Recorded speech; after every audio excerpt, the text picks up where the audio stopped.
Hi everyone, this is Darren here, and in this video, I'm going to share with you a question that one of my adult learners asked me in an earlier training session.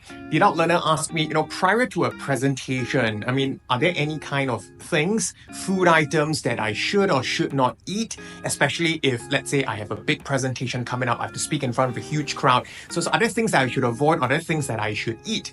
Now, I would say basically the main approach would be to have a balanced diet. Now, for me, I would choose to observe three things. Number one, I would not have a very heavy meal because digestion, as we know, it's an energy-intensive process. So itself requires energy. So I wouldn't want to eat a very, very heavy meal, something that really makes me super full. Now, if you were to give a percentage point, I would say about 60 to 70% fullness, that would be good enough. And a good gauge would be if you take like a 20-30 minute meal, just chew at least about 20-30 times. Make sure you don't eat too quickly because then your gauge and your judgment of how full you feel might not be as accurate. So about 60 to 70% of the fullness, I think that would be good. You don't want it to be too heavy because your energy might then be channeled towards more of digestion rather than elsewhere. It may make you feel a little bit more sleepy as well.